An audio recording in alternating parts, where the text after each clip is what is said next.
guyyaan yaadannoo fannoo Yesuus Kiristoos magaalaa Finfinnee mana amantaa Kaateediraala Sillaasee fi Fayyisaa Addunyaa Booleetti sirnoota kadhannaa fi sagadaatiin yaadatamee oolee jira. Hordoftoonni amantaa Ortodoksii sirna sagadaa fi kadhannaa guyyaa yaadannoo Yesuus Kiristoos mana amantaa Kaateediraala Qulqulluu Sillaasee fi mana amantaa Fayyisaa Addunyaa Boolee irratti hirmaatan Yesuus Kiristoos fannoo irratti kan fannifame jaalalaa fi mararfannaa ilma namaatiif qaburraa kan maddeedha jedhaniiru.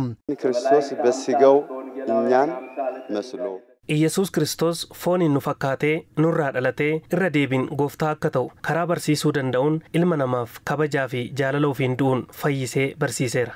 ወደዚህ ምድር ላይ የመጣው ተሰቅሎ እኛን ሊያድነን ነውና ህብስትን አበርክቶ እንጀራን አበርክቶ ኢየሱስ ክርስቶስ gara biyya lafaa kanatti kan dhufeef fannoo irratti fannifamee ilma namaa fayyisuufidha. kun ammoo diinota isaaf osoo abboomamin ilma namaaf jaalala qabu kan ittiin agarsiisedha jechuudha. እግዚአብሔር አምላክ ሆኖ ሳለ ጸጥ ብሏል። ሲገርፉት ሲያዳፉት ሲተፉበት ጸጥ ብሏል። inni osoo waaqayyoon ta'ee jiru yoo isa reebanii callisee jira yoo hancufa itti tufanis calliseera.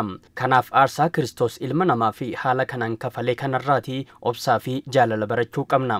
ilmi namaa gaafa lubbuun lafa kanarra jiraatus barsiifata Yesuus Kiristoos fannoo irratti aarsaa of gochuun barsiise duuka bu'uun walii isaatiif garaa walii laafuu fi jaalala waliif qabaachuun isarra jiraataas jedhaniiru.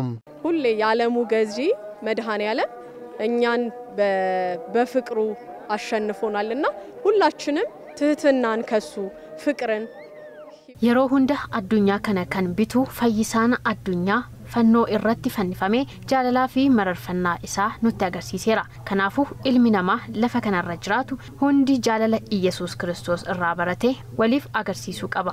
ከሱ መማር ያለብን ትዕግስትን ፍቅርን ለሰው ልጅ ማዘንን Kiristoos irraa kan barachuu qabnu jaalala ilma namaatiif garaa laafuu obboleessi obboleessaaf obboleettiin obboleettii isheef garaa waliif laafuu abbaa fi haadhaaf ajajamuu irraa barannee barsiisuu qabna.